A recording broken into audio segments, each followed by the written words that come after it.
energy that you use. Right now, we've gone to quantum technologies, quantum computing. One of the things that we work with IIT Madras, where we were, the team and I were there earlier this week as well. They've been asking for a quantum computer. My job is to say no quantum computer in Chennai where the cooling is so much. I'd rather have it in Calgary where they need lesser cooling, right? So what I'm trying to kind of go back to is it's fantastic to plant trees. I'm not saying don't do that. It's fantastic to go and do, say, mangrove rewilding or restoring lake. But in every single step that you take, as in whatever profession, be it in creating a software technology as architects, in leveraging chat GPT, in sending out simple things like email, please be conscious of the amount of energy that you're leveraging and what carbon footprint that you are leaving, right? I strongly believe we're probably the last generation that can actually prevent the earth from getting warmer than what it already is, and also preventing further destruction than what we've already caused in the past, right? Simple initiatives. Yeah, Darshia, also who's there on the call, ran a program at Emphasis many years ago called Zero Plastic, right? Right from our vendors to our cafeteria people, nobody can even bring in cling wrap, right? And this was like 10 years ago. So we started in small steps and we kept kind of growing further. Right? Let me kind of pause here to see if you have any questions. Geeta, I'm not sure how much time I have. Let me pause to see if you have any questions before I go ahead. Anybody has anything to ask? I think, Deepa, just go ahead and, I think it's rather deep what you've been talking about, that we don't think twice about picking up our phones and, looking into our screens and doing things. But yes, every action does have its impact. And I think that's a point you've made in a superb. Sure. The next thing that I'd probably like to talk about is my humble request to all of you is don't follow public fad. Everybody's talking about EVs. I have nothing against EVs. I love Tesla, right? I have nothing against that.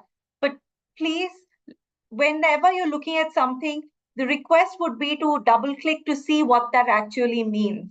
Just because you are buying an electric vehicle, that doesn't mean that you are actually helping the environment. If you are anyway going to use brown energy to be charging your electric vehicle, it's moot. If the lithium is coming from South America and the lithium triangle, right? Again, it's moot. There is more water that is being used to be able to extract lithium from the ore than any other form of mining. And again, what happens to all the batteries after? How are you going to repurpose that? Is that going to be landfill? Is that going to be just combustion material? Nobody's figured out how to absorb any of the nutrients from that and make use of it, right? So while everybody thinks, if I switch to EV, I'm saving the world, you're probably not, right? You're probably destroying it in the long run. So before you follow whatever is the fancy or fashionable thing for the day, please think twice, do your research before you go ahead and do whatever. The last thing that I'd probably leave with is whatever is indigenous to where you come from, that's probably the best for all of us, right? If you go to any party store in the US or Europe, you'll see so many plastic spoons and plates and everything else that people buy and then they dump. Suddenly they've come back and they're saying, oh, we're doing eco-friendly, and they're using leaf plates and leaf bowls and wooden spoons, things like that traditionally any part of India we've been using for ages, right? So go back to tradition, go back to where you come from, leverage in whatever you're building, things that are indigenous and not just something which is from anywhere else, right? To give you an example, Emphasis is part of the Blackstone portfolio of companies. Blackstone is the world's largest private equity player.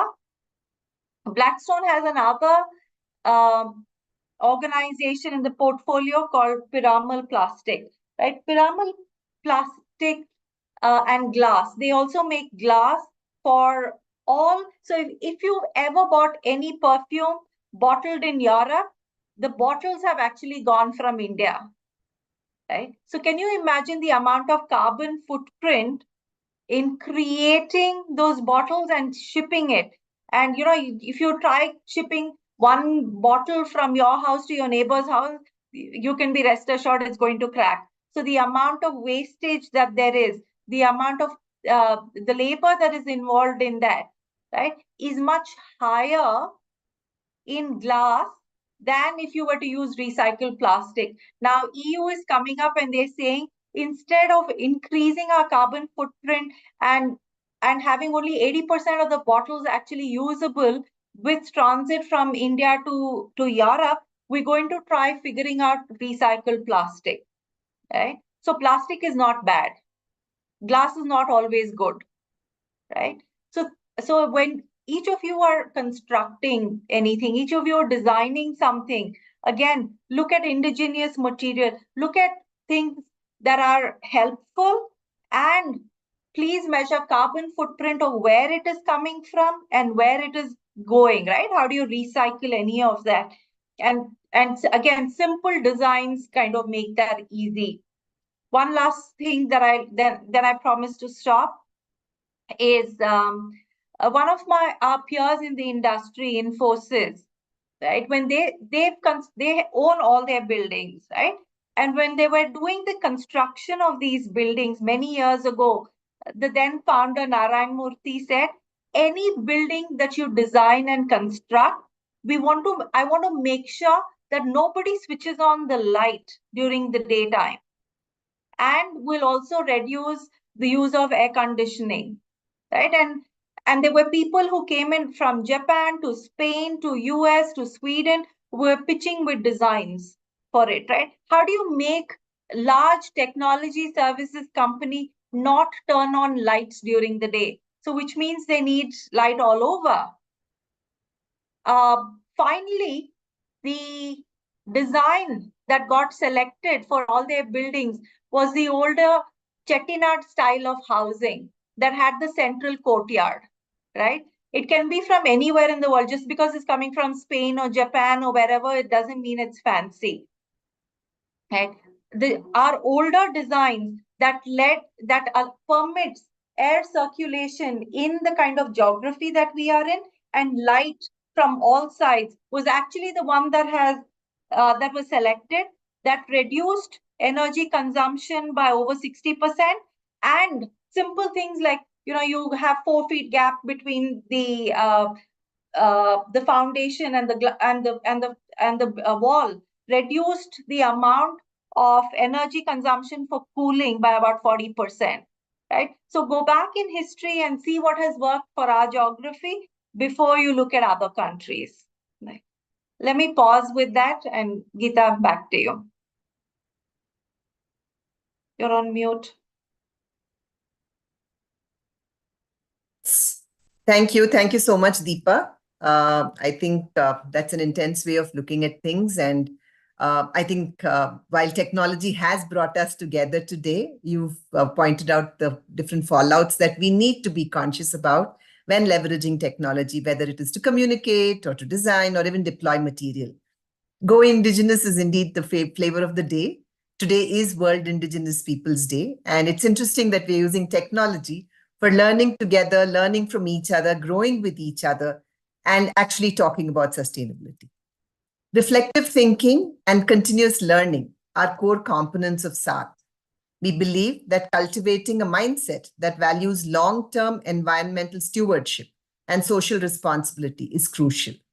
We want to inspire future architects to continually seek innovative and inclusive solutions, ensuring that sustainable practices become an integral part of their professional ethos.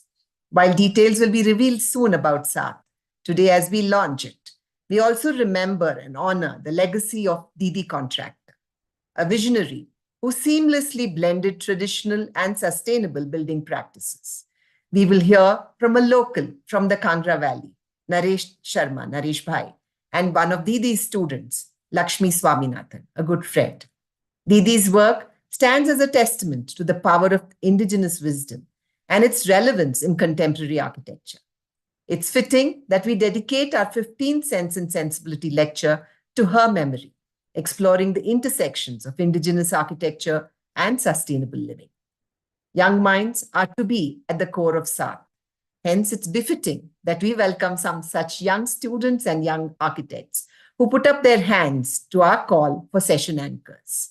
I will hand over the screen now to Nisha Hasabnis, who is interning at Hafiz Contractor's office, a very different practice from the contractor we are celebrating today, and Vaishnavi Kamaraju, who has been joined and cheered by her friends at VIT Vellore.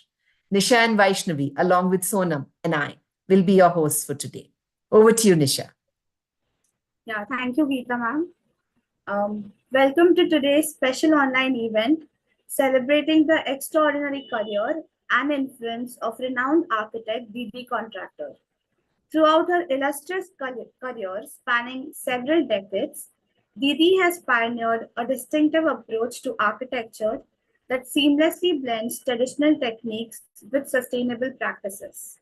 Her deep-rooted respect for local materials and vernacular architecture has not only shaped her designs, but has also inspired countless architects and designers around the world.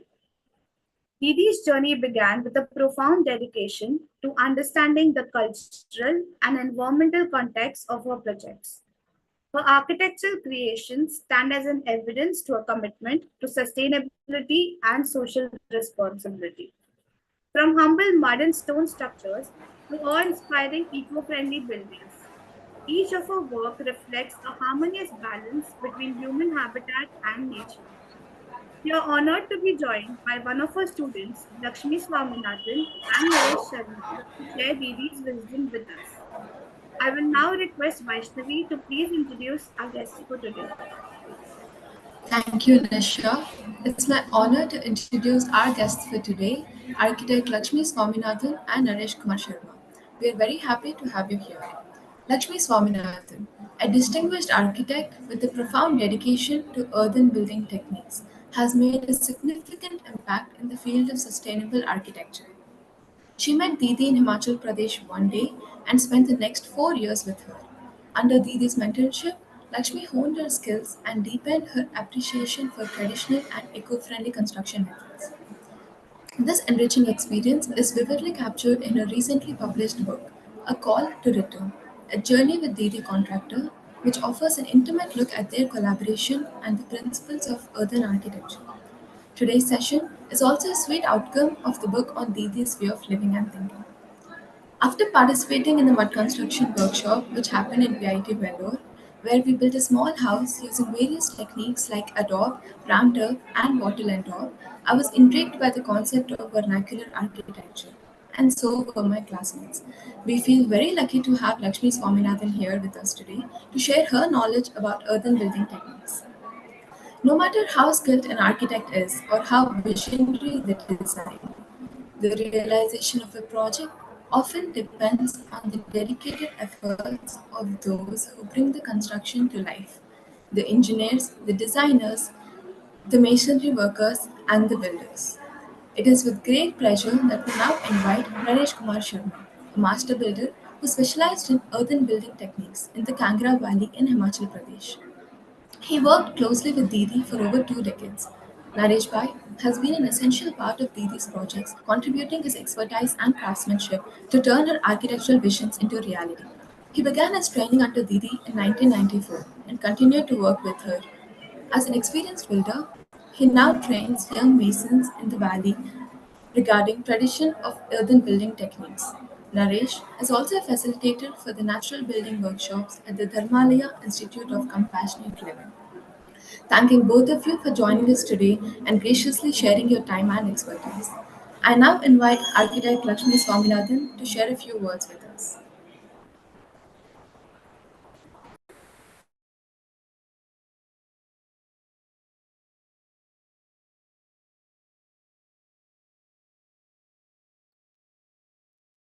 Hi, Lakshmi.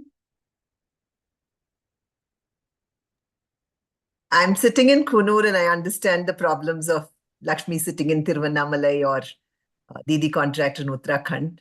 The connectivity is not the best, but I hope Lakshmi will be able to connect. I am back. Yay, Yes. yes. Hi. Sorry. Yeah, for just am I audible? Yes, you are. Okay. I missed the last part, I think. So hello. Yeah, we're just Geeta, waiting could for you you just to fill present me in? Lakshmi. Yeah. Thanks a lot for organizing this event. I'm feeling very honored here, in fact, to be in front of so many students and to be able to present. I think Sonam could help me over here to help organize the presentation. Sonam? Yes.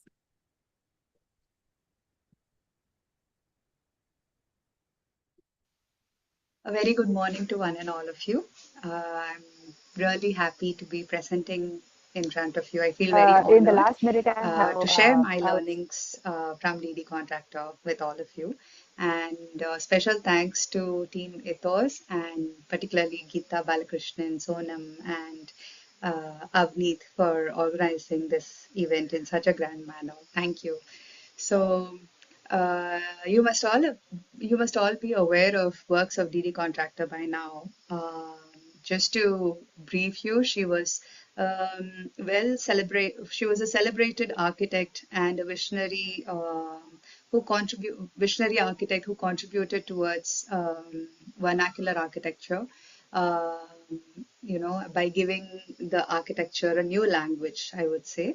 And she was also a radical outsider to the architectural establishment because she was a self-taught architect. So the way she approached architecture was quite different from what we would generally learn in other architecture offices. So when I came across works of Didi Contractor, I was in my final year of architecture, and this is the photo that I came across. And something about this photo really drew me to her work. I think the beauty and the elegance, the simplicity in the space that she has designed, the way the light has been drawn in. So all of these things, the aesthetics particularly in her spaces, drew me to her works. And then finally, after 4 years after I graduated, I had a remarkable opportunity, I would say, to meet her. And when I went to her, I imagined to go to a place where it would be a big office and with computers and large screen, large windows facing the mountains, because she lived in the Kangra Valley in Himachal. So I expected all of that. But then what I actually came to was a very, very humble space. Particularly the photo on the right side is made of stacked river stones. It's a traditional Himachali building technique that's in the entrance. And on the left is her home. Which is, mostly made of adobe, which is sun-dried mud bricks, wood, bamboo, and stones and slates. Yeah, what caught my eye first was that her building was not calling attention to itself. It rather fit in very inconspicuously with the surrounding landscape. So it felt like it was a part of the larger ecosystem, along with other trees and plants and garden spaces. It was just gracefully merging with the surrounding. So that's one thing that I really liked about her architecture. Or rather, that's one thing that she insisted that we as architects must learn how to do, how to make our buildings a part of a larger ecosystem. So and then as I entered her home, there's a photograph taken from her kitchen overlooking. So from that stacked Riverstone entrance, you enter into this kitchen, then you look into the dining and the living room at the end. Again, I was so awestruck when I entered this space because of the way in which all the things were arranged in a very balanced manner. Even though there are too many things, there's a certain balance and order to the space. And also the choice of colors and the the humbleness or the quietude in within the mud walls, you know, it just the walls were just resonating with silence. So this is the kind of space, and then so much of light coming in from different directions. So it really felt like I was in a very embracing space, you know, like it felt like the space was hugging me. So then I just want to now share with you some a context to show where Didi built or why she built like this also. So this is the one of the mountain ranges, the Dauladar range of Kangra Valley. It's from the northern to the northeastern side of the valley. And on the south, we have terrace fields, which are mostly used for you know, rice plantation or wheat cultivation. And then we also have streams that go through. So we have a lot of, you know, these round river stones. And the primary occupation of the people is agriculture. And most of the houses in the past used to look like this, you know, double-storied mud, sun-dried mud bricks with very simple slope roof and made with bamboo, wood, bamboo, and slates. And also, like each house or each collect cluster of houses would have a nice courtyard on the southern side to capture the winter, the heat during winter, and also have like veranda spaces on the southern side. Um, these are some other photographs of how the courtyards have been used. So I would like you to notice the style of you know, mud buildings over here.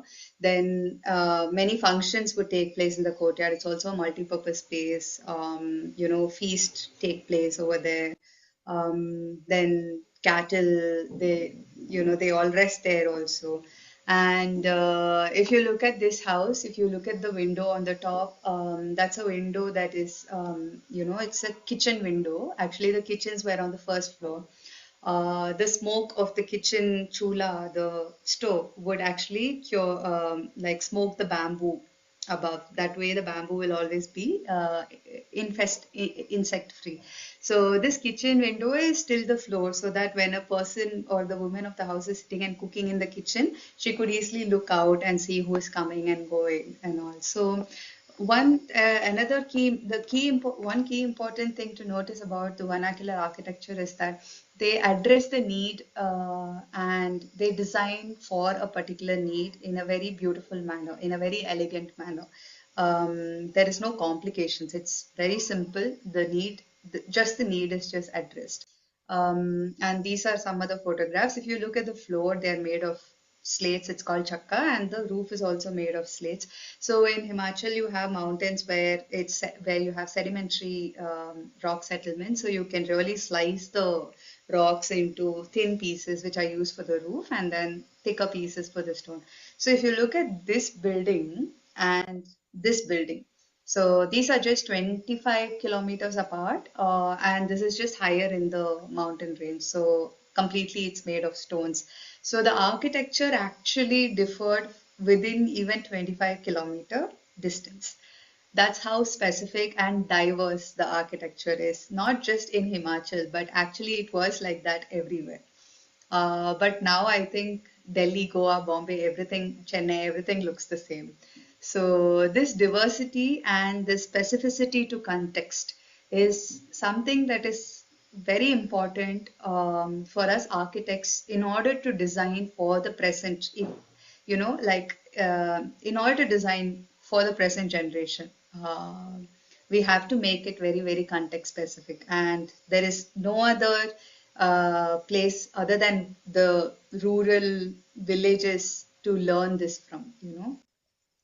And these are some more photographs of the local houses. There's an interior of a kitchen in one of the local houses. These are the kind of steps, staircases, and then the niches that are formed because of thick mud walls. Just want you to take careful notes or details of these.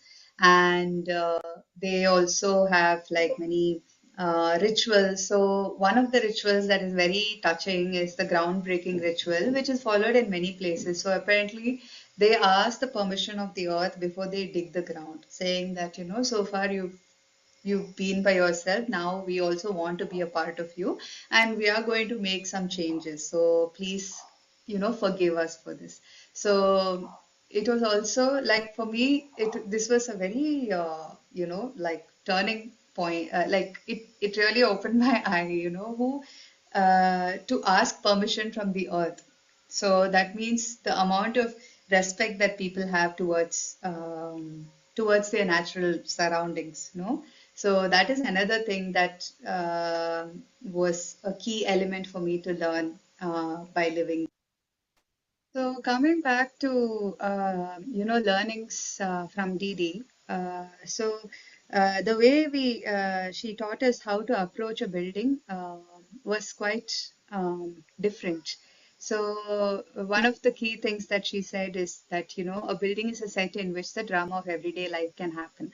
So she would ask us to close our eyes and imagine. Like remove the front of the building. What would you like to see? What are the kind of activities that you would like to take place in the building? How would you like the living room to be used? How would you like the light to come in? How would you like the clients to work in the kitchen? So how are we imagining the user in the space? And how are we putting them in touch with nature, the surrounding landscape, by bringing light in, maybe bringing in some greenery? How are we going to do that? So that is the first step towards designing.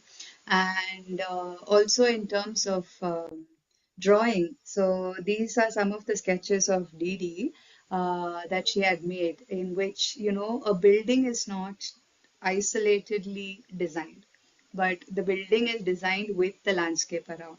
Like if you look at this plan, here there is a garden space where there are going to be some sacred trees, and over here there is going to be some stone, platform, raised platform, and then there is a pathway going like this, and then there is a greenhouse on the southern side so it can capture heat. And the way, you enter the building like this, and then the guest space, then office and studio. And so all of the drawings are in such a detailed fashion, just hand drawn, with her own symbols, in the sense like, for fire, for earth, then for water, where water is going to come down, where there's going to be a fireplace, where there's going to be a solar. So all of these things, like these charming details, like if you look at this elevation, like you can see the solar over here with a smiley. So these kind of like charming details, shows us how the space has been imagined and how the building has been imagined as a part of the landscape, or even the landscape has been designed as a part of the building. Like here also, if you look at this section, there is a tire berm. Like on this side, she used tires as a part of the foundation, so that like when that protects the building wall, and even if there's an earthquake, the tire would just move like in a very like not in a rigid manner, but in a very flexible manner, so it won't affect the building. So very these are also some of her own innovative ideas that she came up with. So it was good to like learn from the way like she was imagining the building. And also here, if you look at this, this is a section that is cut, and then there's an elevation on, further ahead. And even the small detail of how the person is walking, here the person is a little bit behind, and here the person is coming forward. So I think these kind of details where you imagine using the user using the space. Like for example, here the person is washing vessels, and then the dishes are put in a dish rack. So at what height can it be? So when we are drawing with our hand, like all of these things, we will start thinking.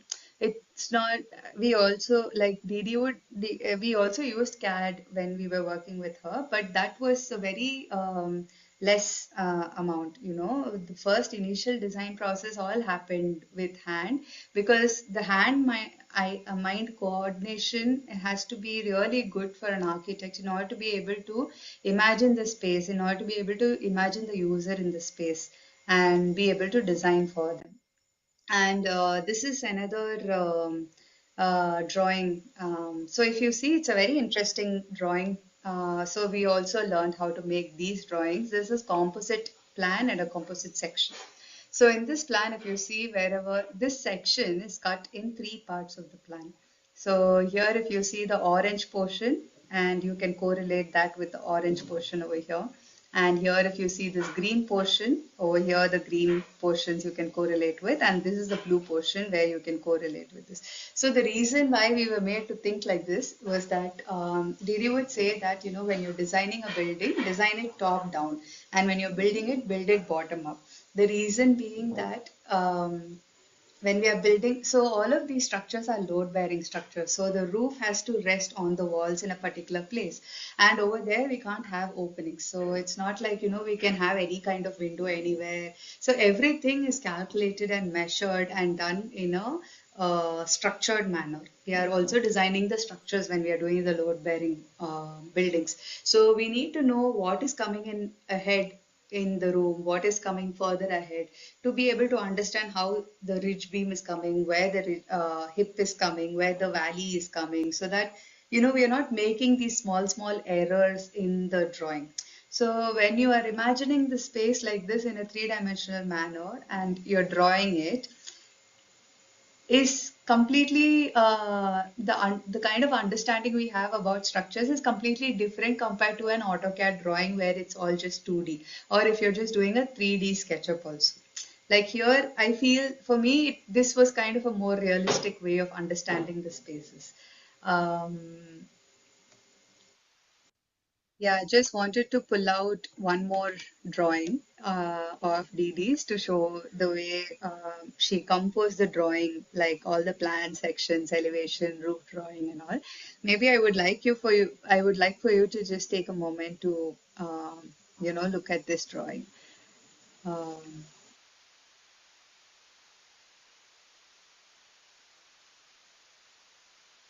So in this building, Didi had done a very interesting thing. So you can see a tree over here. The tree is very close to the building, right? So generally what we'll do, we'll just cut the tree and then do the building. But here, since it's a very old tree, what Didi had done was let the foundation continue, and she built like a bridge, like a plinth bridge above the roots, so that the roots can still grow underneath. It's been 21 years and the building is still standing strong. So actually, that's when I got the courage to know that I need to understand the variety, the kind of trees first. Like, you know, if there are any trees near my building, I need to understand the kind of tree, how old it is, and then I need to be able to design around it, you know, and incorporate it and also in my design. So this is another key learning from Didi.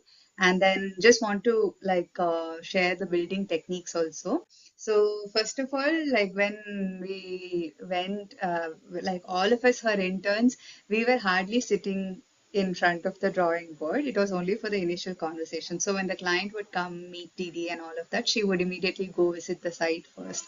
And at site, so there's one of the projects that I, you know, had a chance to work with other interns and like under her. So when we went to the site, she sent us to 5 different parts of the site and then made us dig and then get samples of earth. And then she analyzed the earth and felt which is good for my making mud brick, which is good for me putting in sandbag and using as retaining wall. So this kind of understanding, it comes from experience, and this kind of understanding to be able to learn by doing, you know, and to be able to gain that intuitive and scientific understanding by doing, that I learned from Didi only. So we did this, and then like she just chose saying that okay, from this place we will collect it. But even then, she would not let us dig a hole to get mud from anywhere in the site. That place, she would say that, you know, by building in a particular site, we are already causing damage to that landscape. You know, the landscape would be better without the building. We are already causing damage. So how would we take responsibility for that damage? So even if we are digging a hole, how are we digging it? Can we make it a part of the landscape? Can we make it a part of the garden? Is it a part of the septic tank? You know, so thinking like that, thinking not just for the present moment, but also thinking for the future of the building. Um, and then, so yeah, we were mostly sent to sites. We were made to work with laborers, with carpenters, with masons. So we made bricks, we've carried bricks. we've like worked with assistant masons, and then they have taught us so much about masonry, about how to do foundations. So I'm just going to share these details now. So once the design is done, so we would just mark it with these bamboo sticks and thread, and find with the magnet, understand the northeast, southwest, and all of that, and then we would lay the foundation ourselves with the help of masons. Then the foundation is dug for about 3 foot deep and 3 foot wide. It's dug, and if you see the way it's been dug, no, like generally when JCB digs, they don't dig like this. They don't do such a neat job. It's because it's dug by laborers, even though it's more expensive. But what they do is, like, whatever big stone is there, they'll keep it close by itself, so that immediately they can put it back in the foundation. JCB means they'll put everything in one place, then we have to again sieve it. It's a longer process.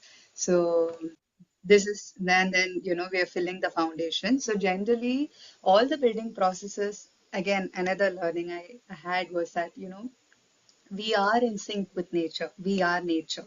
So we have to be in sync with the seasons. So the building also has to be in sync with seasons because it's built with natural materials. So the foundation is done before monsoon, because there's so many, like, when the monsoon is there for 3 months, it really helps the foundation set. It just dampens and then makes the foundation really hard and strong for us to build. And then the roof should also come before monsoon. So that's how the buildings are planned. And then above the foundation, we build again with stone walls, 18 inches thick. And then we also do a plinth beam and a lintel beam. And we have corner steel rods going for making it more earthquake resistant.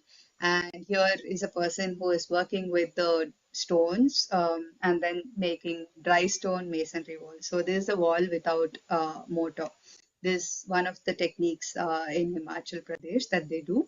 And then simultaneously, we're also digging and mixing and pugging the earth for making mud bricks. So mud bricks are made and then they are dried, just mud, water, and then pine needles we would mix to gain strength for the bricks.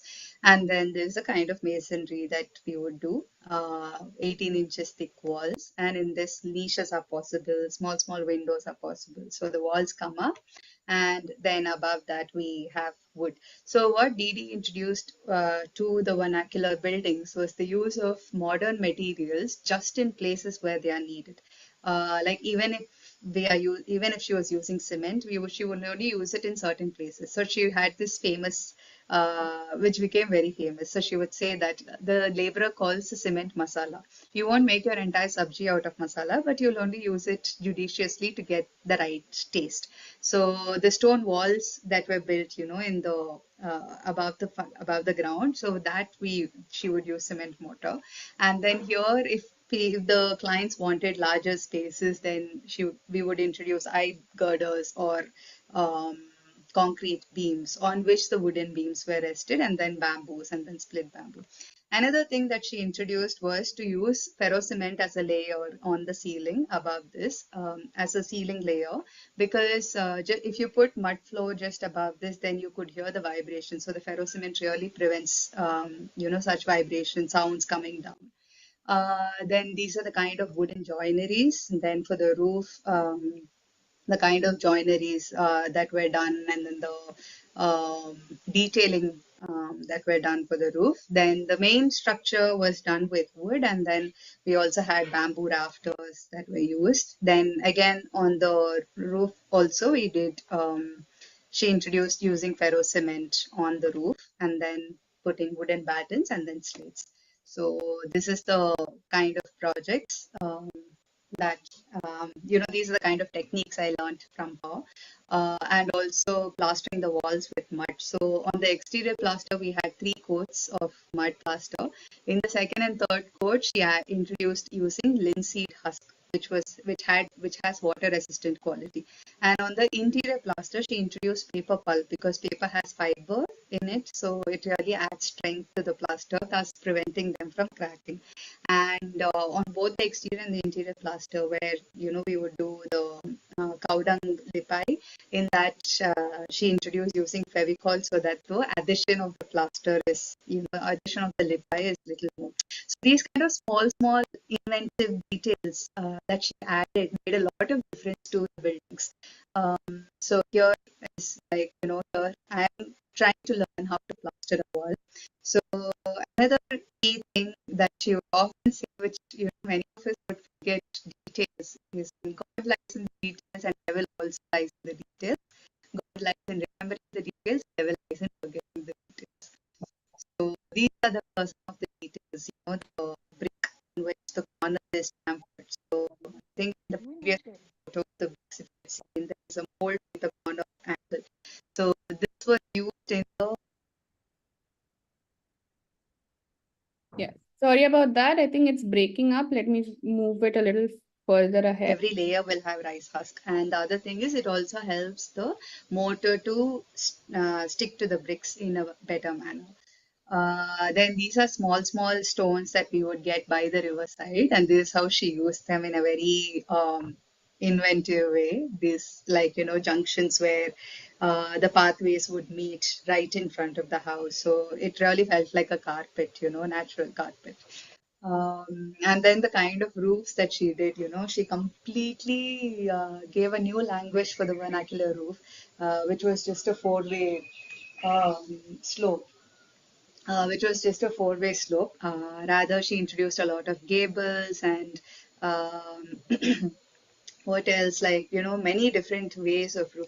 So it was very difficult for us to follow how she imagined the roof. So she would make us make paper models, fold papers, and understand how the roof is folding, to understand how the valley and the ridge beam meets and all of that. So that was a very interesting exercise, in case any of you want to like try to figure out different ways of roofing systems. You just play with paper, fold it, and you can understand it. Again, this is another way of roofing, and all of these roofs had like interesting stories behind them. I won't go into details, but mainly if somebody wanted a view, or if like, the height of the wall roof was coming too low, then to make it higher, so introducing a gable and things like that. And then also she like was when she was quite well, she was active at site. And another key detail in her works is a fireplace that mostly in most of her projects she would start making it herself, and then the mason would continue. And then these are also other things that we learned. So because our walls are 18 inches thick, it has a lot of space for storage. So near the sink, there'll be storage windows where you could just put the vessels. And we also had some in the northern side, so that during winter we didn't have to use the fridge. We would just store food items there. Then, yeah, niches and stuff. So I just want to share some of my projects, just to quickly run through the kind of work that I have done, following very, I mean, exactly the same language as hers, um, with, mud and bamboos. So this is for a home come Airbnb space. And then there's a meditation home for a Buddhist practitioners. So here I try to incorporate the tree and the rock and all as a part of the building itself, and planning a lot of built-in seating to make it more, to bring the cost down, and adding a lot of skylights. So, during the daytime there's no need for um, extra light and stuff. And then now I live in Tiruvannamalai, where I'm working with another friend, and we're trying to continue this kind of work. So here we get a lot of stones. So again, we are doing stone foundation, and then also a plinth masonry with stone. And then we found that the mud here is not extremely good for just plain adobe. So we tried with poured earth technique, which is where mud is mixed with lime and poured into shutters. And then the next morning when you remove the shutters, you get an earthen wall like this. And then nearby they were making a big pond, so we went and immediately collected like a lot of earth, and then we would make samples at site. So the reason why I'm putting this here is because Didi was the first person to actually tell me and to show me that, you know, as an architect, we need to be able to know how to do something before we ask someone else to do. So now in Tiruvannamalai, everything is new. The people are also new. The people are new to this kind of mud technique. So if I didn't know or my friend didn't know, they won't be able to carry it forward.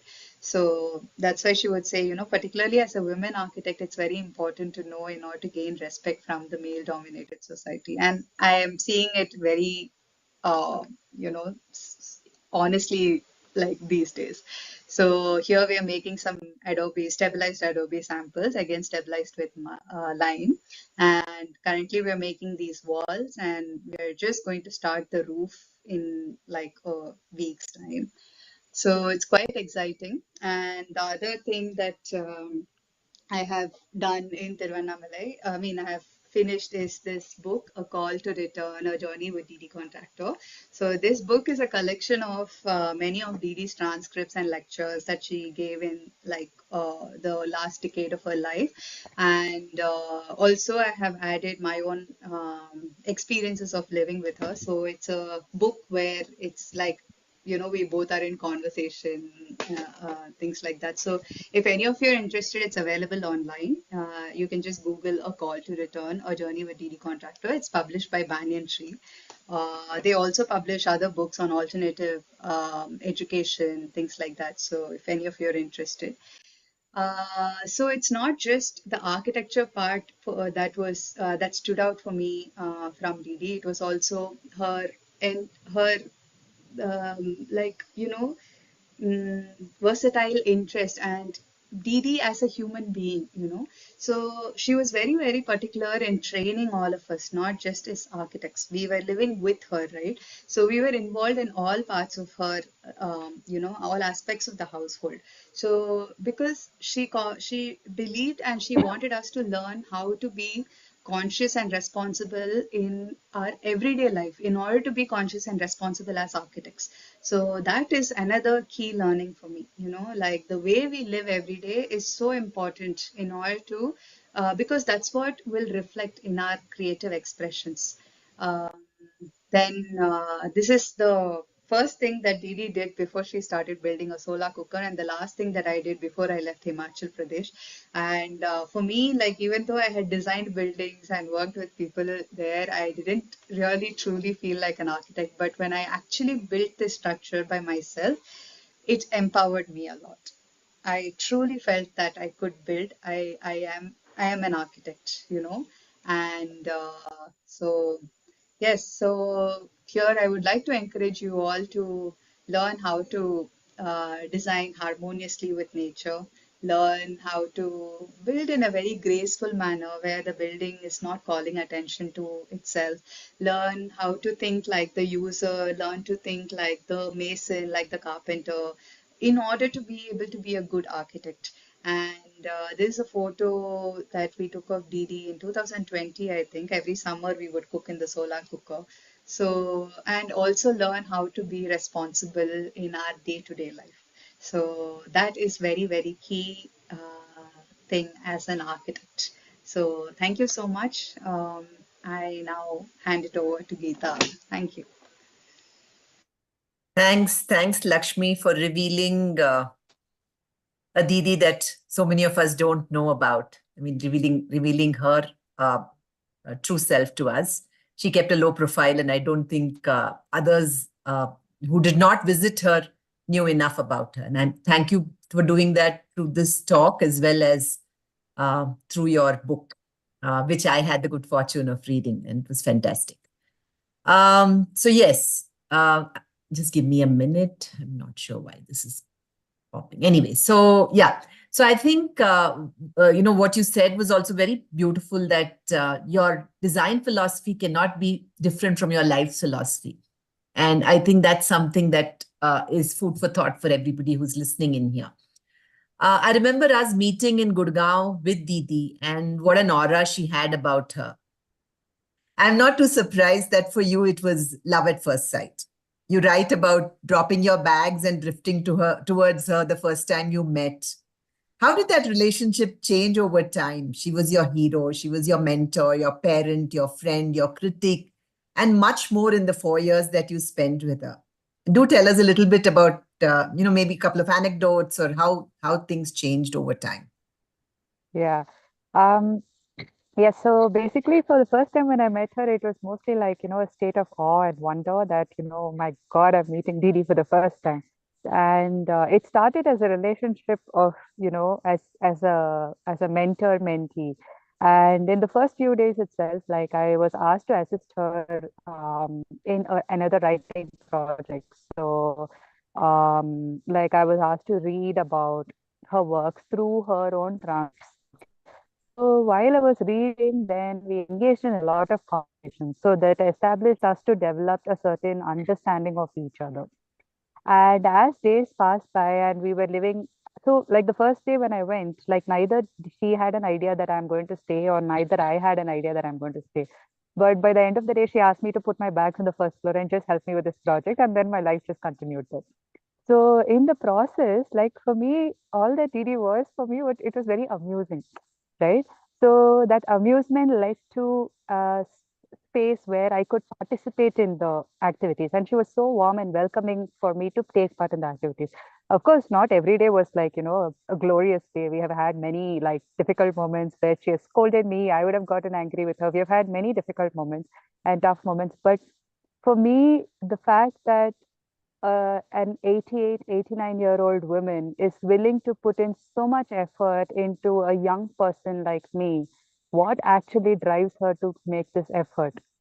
And may I may I be willing enough to receive, like whatever she is trying to offer. And all that she was offering was of interest to me. That was a serendipity. And my interest, I think it encouraged like her to just collaboratively do things. So that's how the bond increased. And then slowly I was involved in the household activities. Then it became like a relationship of Family, a yeah. family. And this, if you ask any intern of Didi, this is what they would say. For us, she was not just a mentor; she was more like a grandmother, and she would be interested in in my family, in how my family was and how I am growing. One key aspect, of Didi as a teacher or as a mentor is that she was not trying to what to say, like fuel her interest or her Through vested. you. She never had any vested interest in us, but she was looking at us as individuals, as people with strengths and weaknesses, encouraging our strengths and constantly strengthening and giving support for our weaknesses so that we could become a better human being. And that is a quality of a great teacher. How beautiful. And I wish that all those who are present here have an opportunity, I mean, like that I with truly some wish. teacher. Yeah. Yes, I Because I think truly it wish can be for life that. transforming. It's your Absolutely. life path changes completely. Yes, yes. I'm And a glad teacher you, with so much of experience and wisdom, yes, uh, with patience molding us, no? Not trying yes. to like Of course, yes. train us, but Allowing you to be, and expanding us, yes, expanding us. that's lovely. And yeah, Is Naresh bhai here? Naresh ji, aap hain yahan pe? You're here with us? Yes, I'm here. Yes. जी मैं Namaste. यहाँ हूँ. Namaste. Good afternoon. Namaste. namaste. Good afternoon, In everyone. in page 110 of this book, Yeah. Yes. A Call to Return, we read, I mean, I read the book and I read about the young Naresh Sharma, who was 18 years old when he started working as an Yeah. apprentice with Didi. You started Yes. by being introduced to the joy of making tea in that solar cooker that Lakshmi just showed. And gradually, over a period of time, you started understanding and bonding with her. Tell us about how that Yeah. happened.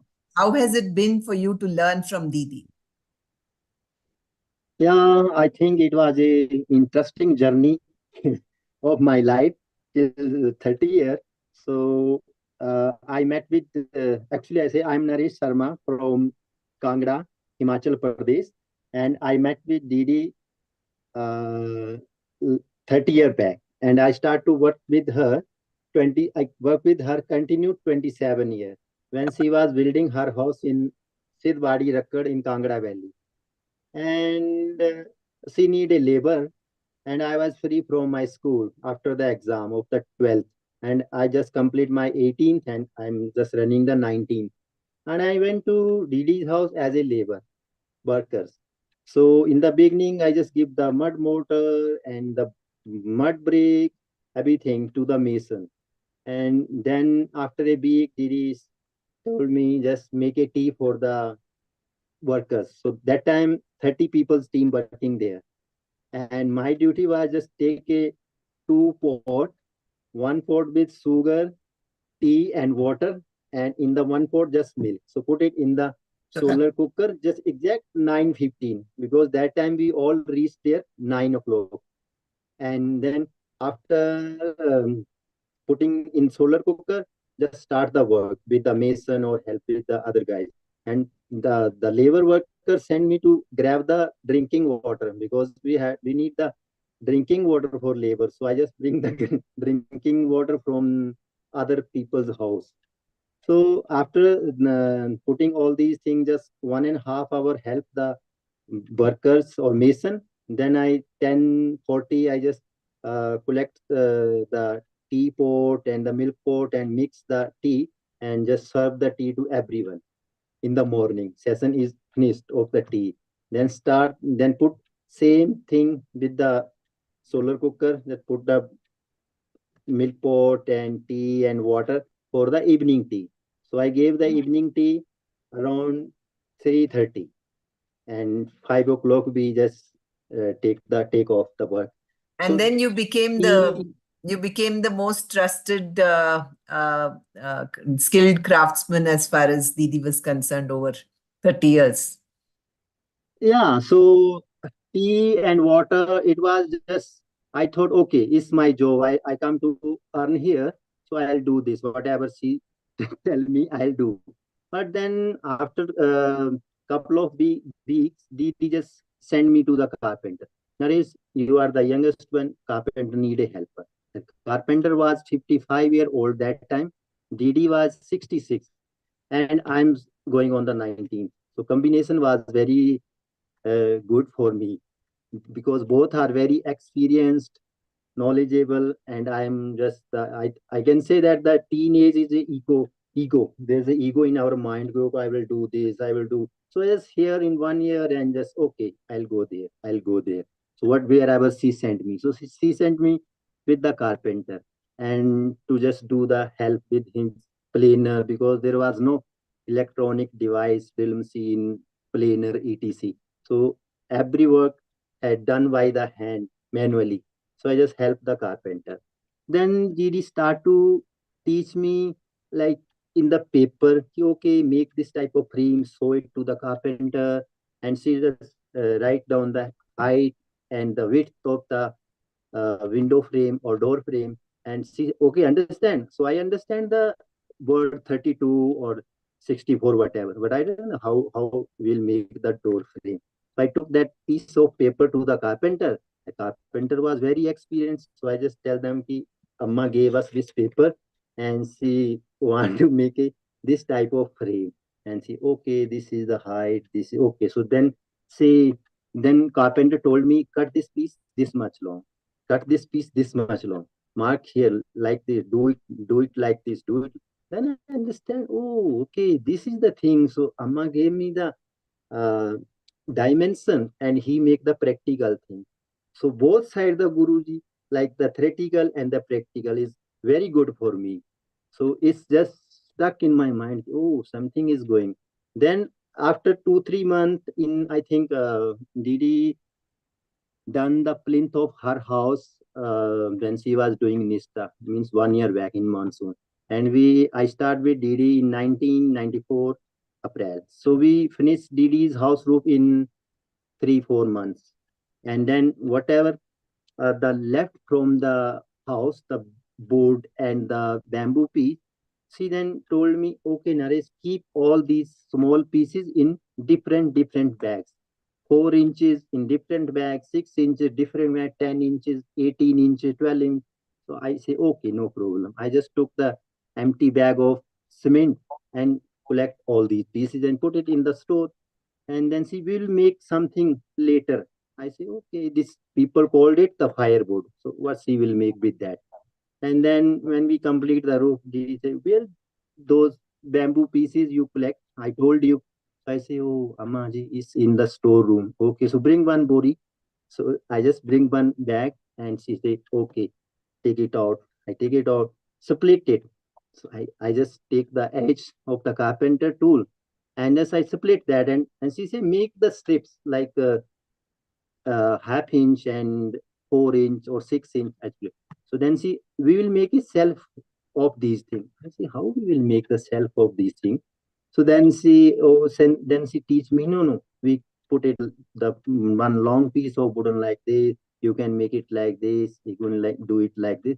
Then I say, oh, okay, there's a zero waste policy of Didi. Ki 4 inch left over bamboo from the roof, which people just throw it and nobody uses only in the fire. So she is using that piece. And then I realized, well, we will use this shelf. Then she say, oh, this shelf is useful for the cups, for the small bowls, and the big one is for plate, the 12 inch for the bigger plate, and the 18 inch for the cloth shelf in the dressing room. So I just, oh, and it's airy, all airy, na? Air gaps. So this is that's I start to learn. Then I understand, oh, Didi is doing something what is totally different. And she's 66 here, and also she's doing something else is How totally nice. different. And when Very nice to hear so these little stories from you. I can see the love you have for Didi in your eyes. And I'm sure there'll be more questions from the audience as we go along. I have one yeah, question to Lakshmi before I pass on the screen to Sonam to moderate the session. Lakshmi, mhm. vernacular, vernacular is of the place, of the people. But it is also true that places and people evolve.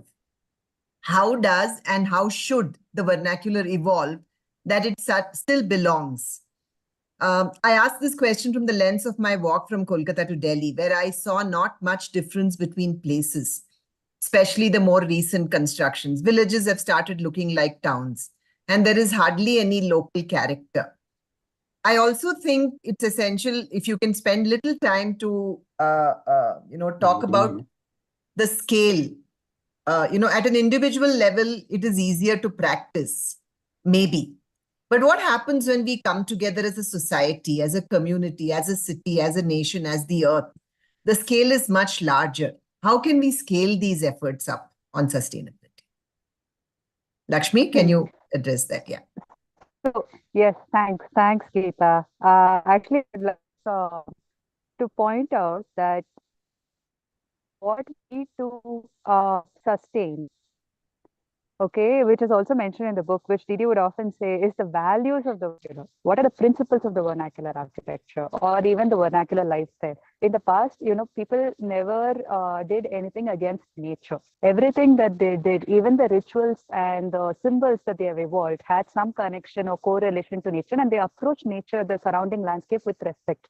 They approach water with respect. Like if you look at the Vedas or if you look at any traditions, there is always this approach to a certain natural force with like a lot of respect and care. Am I audible? Yes, Lakshmi, we can hear you. Yeah. So it's so that the way we approach the natural elements. Okay, so that is one thing. The second thing is, in the traditions, the philosophy or the idea of a sannyasi was always, kept very high. Why? Because he is somebody who only had what he needed. He never went for greed. So I am bringing in this idea of sannyasi not, to like foster any kind of religion or anything, but just to come back to this idea of like, are we consuming only for what we need and not actually what we greed for? And this was very much evident in the vernacular. How can we take that principle into our current lifestyle? What can we reduce? First question. When we can reduce, whatever we need is the food, clothing, and shelter. In these three aspects, if we are able to reduce, we'll be 80% sustainable. The third thing is that in the in the traditional lifestyle, everything that was produced had like a cyclical way of being used, right? So the food, clothing, shelter, like they all influence each other, and there was a recycling aspect that you could really see if you go to like these interior villages, like in Himachal and all. There are still some villages which still practice, the traditional way of life. How can we bring that in our lifestyle? Can we recycle? Can we upscale? Can we recycle the materials that we are using for building? How we can upscale? There was no, like, the aspect of waste is something that is only developed in the last like few decades. Before that, it didn't exist. So these are the kind of values that we can start inculcating in our day-to-day practices, or try to inculcate in our day-to-day practice. When we as individuals, because I don't anymore have the hope that the the current generation or the future generation, our life, it's not the responsibility of institutions. It's our own responsibility. And like the small drops that forms the larger collective, it is only the small drops that can, become bigger. And one of the aspects of, the rural lifestyle or that existed was that they were all decentralized, centralized, that cannot be mass produced. So in the act of trying to mass produce, we'll only lose the key aspects of the core values. So how much can we decentralize, and how much can we apply these in a very decentralized manners in different sectors? So that can be our question. The answers are for us to find. The questions can remain, but the answer is the journey that we need to undertake. Nice. And there are so many journeys and so many answers that can be found. So Yes, that's and lovely. Geeta, you I'm going must to have pass this you to must Vaishnavi to. Yeah, no, go I'm ahead. saying you must have seen this, no? Like, even though on the outset things are changing, but in the core of it, somehow the lifestyle still continues. Our quest is to, like, how to encourage this continuing process, Yeah, it's in a more important responsible manner. it's important to realize that now, because you're seeing the lifestyle also changing as we go, and before I mean, I think there's a lot left of the local, and it's important for us to celebrate that and kind of build on that for sure. Yes. Vaishnavi, you can take charge and take your questions forward. Thanks so much. Yes. Thanks, Lakshmi. Thanks, Your Geeta. presentation and the discussion that followed were very inspiring, Lakshmi ma'am and Naresh sir. The aspects you've mentioned, the fun moments you had with Didi, and the difficult moments, and how you managed through all of this through a lot of patience and understanding is truly inspiring. I have a question for you, Lakshmi ma'am. So, as a student, how can I start thinking like Didi contractor? What should I learn and unlearn? We, as students, how can we practice in our capabilities and start imbibing the values of sustainability in our lives and design? Hmm. Thanks, Vaishnavi. I think it's a very important question. Um, First of all, I think it's important to question what our priority is. Is our priority only to satisfy our everyday wants, and needs, or do we have a larger priority of living in a very harmonious manner with the landscape? Because, I mean, you must all be aware of the current landslide that happened in Wayanad and like different parts of Kerala and different parts of Uttarakhand. And this is not the, this is just the beginning of the onset of the catastrophe that we are going to be meeting. So how can we become like, is it not enough for us to like wake up and become more responsible as individuals? Because if we don't do it now, then there is like no way out at all. So first of all, like, set your priorities and you be true to yourself, like true to your heart's calling. What did you really want to do? Because for me, Didi was that kind of a person. She was really true to herself. She was very honest and straightforward in her approach. She kept nature and her relationship with nature as a center for the entire, like, whatever she did in her life. So how can you like put yourself in a space where you are you realize that you're a part of nature? No, we are all a part of nature. We are not apart from nature. Can we realign ourselves? So the way nature works, it's not going to change. That's how it is. We need to accept it. How can we realign and reorient ourselves to work akin with nature? And that is going to be the way for future. Otherwise, yeah. So you can start with very, very small things, like look at your wardrobe and ask yourself, do you need these many pairs of clothes? Like whenever you're buying something in plastic, question yourself, do you need this? Like when you're buying another pair of clothing, ask who benefits, who profits, how is it made? Do I need to support this kind of an ecosystem? Or should I take a stand and then say, no, I want to live in a different manner. I don't want to go where the mass is going.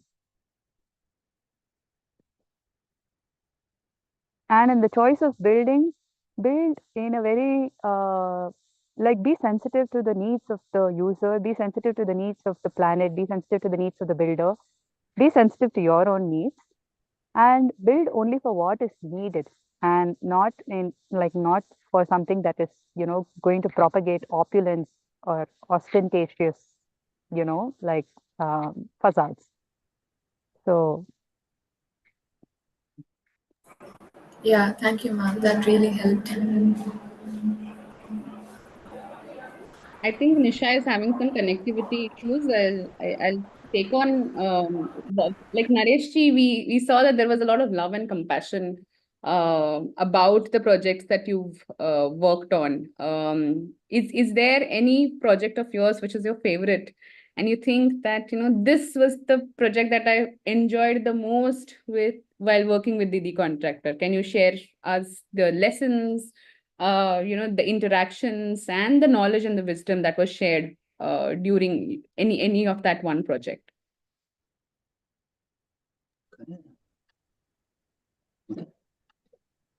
Okay, so actually I joined with Amma in every project, but in in Amma's complex there is a 6, 7 houses of Amma's friend and everyone. So that all houses we did in the Amma's presence, because Amma walk after hour she come and check. But one of the house, Sadhna Didi's house, Guranditi, we shown in the book, is hardly 1 kilometer from Amma's house. So there was no road that time, and after 3, 4 years, Didi just put me independent, just give me the responsibility to build that house as um, a responsibility give to me, just handle all the carpenter worker, just management and the accounts, all these. So and then every morning I went to Didi. Okay, yesterday we did this. There was no phone, no photograph, so just explain by mouth. Didi, yesterday Ammaji we finished this thing. So she just gave me one small paper. Okay, you go with head with this ball, then this do this, that, and that was my first project. San Guranditi. The name of house is Guranditi.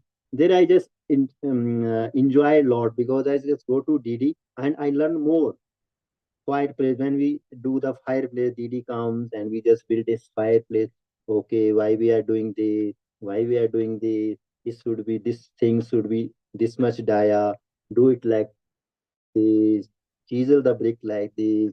All these. So I think I enjoyed every way. But Sarna Didi's house, the Goranditi, was my first independent house as a management after the apprentice and the carpenter. So I enjoyed a lot more. Great. So that is And one project also, that all students here would go forward and look out for. And like you said, the details of the work as well as the sketches, I'm sure, are in the book that Lakshmi has penned down in of and scribing every single thought and idea that came to Didi's mind. yeah. Yeah. Yeah, I think the I want to say, and I think if we want to think about DDs, then I think we need to just want to change our perspective. she just, as I realize now, she when she saw the land or the piece of plot, and anyone say, "Ki, I want to build a house," she has a perspective. She just make the 3D in his mind. Okay, I'll do the landscaping this, I'll do this, I'll do, and then she start to work. I think now, na? And I also do like that. I know I will just focus on the building. I want to build a house here. No, I'll think the whole. Okay, this is my two canal areas. Oh, there is a stone. Oh, there is a tree. Oh, there is a view. Oh, there is that thing. Oh, the water coming from the rainbow coming from. Everything I think, and she has a 3D in his mind. As now the new architect made in the 3D and shown everything green. What it takes a couple of years. So, and she make it 3D and start, and the mud house work, we can start from the below, but we have to design roughly from the top, where the diversion of the water, where we will make the gable, because some people thought, oh, okay, they made a gable in a row because only for sewing. But no, there's a logic to diversion of the water, to bring the light, to see the view. I think three are the main things. Because if you have a bigger span in your roof, if you put a one gable, then the water is diverse both sides. Same thing I did in the Kinnaur when I built one house in Kinnaur Valley, because I do the gable in the middle because that is a lot of snowy area. The 4 feet snow comes. So when I make a steep gable in the Kinnaur, the snow will slide and there's no weight on the roof. So and we can't, as Didi told you, we can't design the house on our desk. We have to go to the site. What is the site saying? The site improvement, and different site tell different things, different story. Then you can design, and different area. Like I say, okay, use everything everywhere. No, Didi's idea was just walk in that area and see what's surrounding you, what you can use there. You can't use everything in everywhere. Na? Some areas are snowy, some areas are dry, some areas are rainy. So different way. And when we start to build mud housing from the ground, she told, okay, you know why I'm making it wide and thick? No, I don't know. Because this is my load bearing part. Then I realized now, okay, that time she told me I'm making it wide and thick. But I say, okay, I don't know why you are making. This is my highest part of the building and it's taking the load of my roof. So now I like, okay, that time she had a 3D in her mind. Then she is making that wider and thick, na? Because it is the highest point and I have to make it bigger. So this is the way to design DDs. It's, I think, amazing. I work with many architects. They can they design well, but they just think about the building. Just about the building. Okay, this is the area, and they saw the nice place of the building in the center. And okay, bring the JCB and make it clean. First, first thing was that, and we do everything with ourselves, the contouring, the leveling. We change the house like this. Okay, make this level 2 step down, make this step two step down, and it looks amazing. And okay, where we can enjoy. Okay, this is my study room. So what I want to see, what time I'm going to study, what time is the sun, the winter sun, the summer sun, because the nature just change everything in after 6 months, na? As he told me, you are compressing what could have been an year-long study of climate responsive design for the students here into this small session, and the wisdom that has seeped into you through your conversations with Didi Contractor. I think that they're just it gives us a lot of happiness and pride to see. For everyone here in the audience, we have in fact captured Naresh Bhai in the same expressive form that he's right now. And we'll be uploading a more detailed video where he's actually taking you on a tour to his ancestral home that he has renovated and redesigned with the lessons that he learned from Didi Contractor. And for all of you who have just joined in the Zoom session but have not registered yet into the backend at ASEG, we request you to do that because more treasures await you in the backend. We have we have a lot of comments in the chat box, and they are all full of the love and compassion that everyone shares with Didi Contractor. We do have a lot of questions from Bharat from Savita College of Architecture. If the institute is here right now, and if they can unmute, is that possible, Bharat? Would you like to ask your question, or should I take it forward? Because it's a very deep, intense conversation that Bharat has here.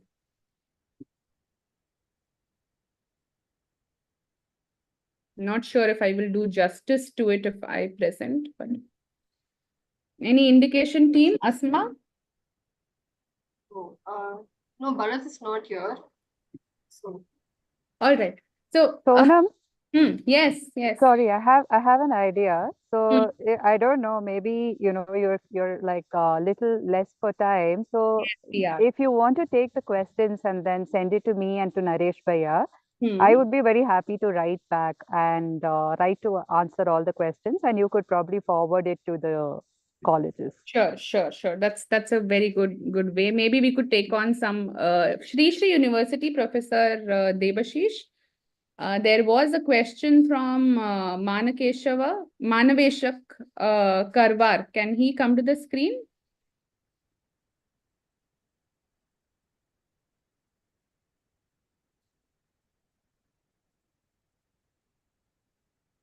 All right, that also doesn't seem to be happening. So I think what you suggested, Lakshmi, we could do that. We could have the list of questions being sent to you for your responses. And in the meantime, there are still a few questions out here in the chat box, and I'll just take them one by one.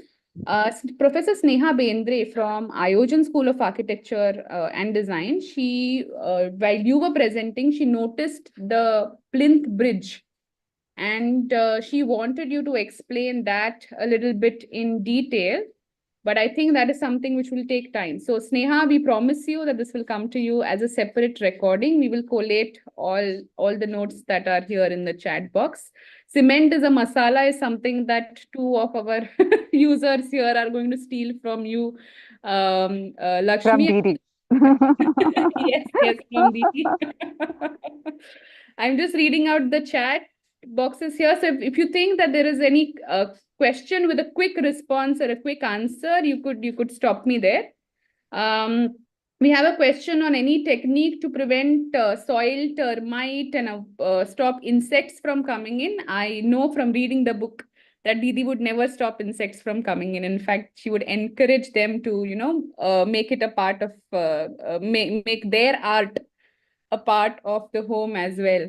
So I'm sure that. So here I would like to correct you. So see, the thing is, we have to understand where is the source of the insects, or what are they coming for?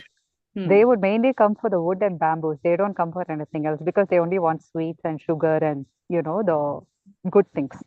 So if you actually treat your wood and bamboos in a proper manner, like Naresh Bhaiya would know better about the details of it. If you cure them and then use them, you wouldn't have problems. And insects and termites, they also come only in places that collect dampness. So when you create like stormwater drains and proper rainwater, rechanneling of rainwater, and not allow for the dampness to enter the building, then again you don't have problems of termites. Am I right, Naresh Bhaiya, or you can add something if you want, if it's necessary. Yeah, you're right. But it's depend on the land. The white ant comes from the ground. Na? Wood and bamboo we already treated, but the white ant from the ground, so that we have to see the land or the mud. Is it a white ant trees or not? So then treat it in the plinth. But in Rakkad, there's no white ant. So only in the So what Andreta Didi side would is the only also, white.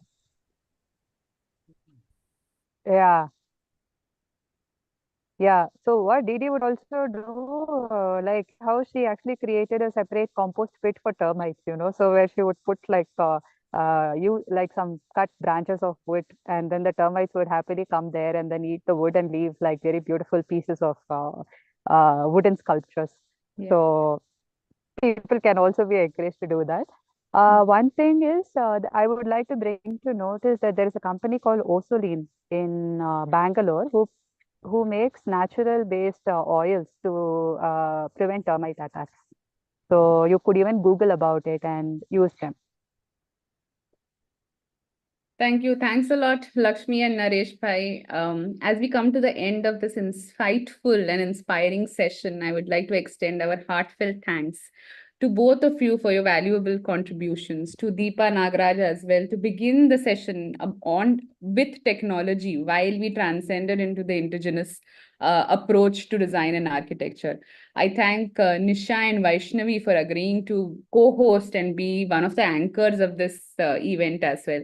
Thank you to all the participants for joining us today, because what's the use of us having a roundtable conference if we do not have someone to pass on this discussion to. And I'm sure that the wisdom that was shared here right now will also lead to smaller chatters inside your classrooms where you could take this forward. Thank you everyone for joining us today and making this event a success. A Yes, special thank thank you. you. Yeah. A special thank you to all the colleges who've joined us as institutional partners. We have Amity School of Architecture and Planning, Lucknow, Amity School of Architecture and Planning, Noida campus, Birla Institute of Technology, Mesra, Faculty of Architecture, College of Engineering, Andhra University, Faculty of Architecture and Planning, Vivekananda Global University in Jaipur. We have Mahatma Education School Society's Pillai's HOC College of Architecture from Rasaini, MET School of Architecture and Interior Design from Nashik, PCET's SB Patil's College of Architecture and Design Pune, PSG Institute of Architecture and Planning Coimbatore, Savita College of Architecture and Design Tamil Nadu, Shri Shri University Cuttack, School of Architecture VIT University Vellore, School of Architecture Christ University, College of Architecture SVIT Vasad, Thakur School of Architecture and Planning Mumbai, Vasant Patil Prashistan's Manohar Phalke College of Architecture Sion. We appreciate your engagement and hope you found the session enriching. There is more content for you available in the back end of the course inside ASET. Do stay in touch, because a whole new chapter on Saath is coming your way for us to walk Saath and work Saath towards sustainability. Thank you, everyone. Hope you had a good, insightful morning. No vote of thanks is complete without thanking the house and the super proud. I'm so super proud to share and call out the names of our team. We have Avneet, Achal, Shreya, Preeti, Ankita, Arun, Asma for being Ethos Foundation's treasure. As we forge ahead in this ever evolving landscape of architecture, let us remember that our built environment is not just a backdrop to our lives, but it is also an active participant in the story of our planet. Every structure we design and every building that we build is an opportunity to harmonize with nature, to reflect our respect for the environment, and to shape a legacy that future generations will inherit.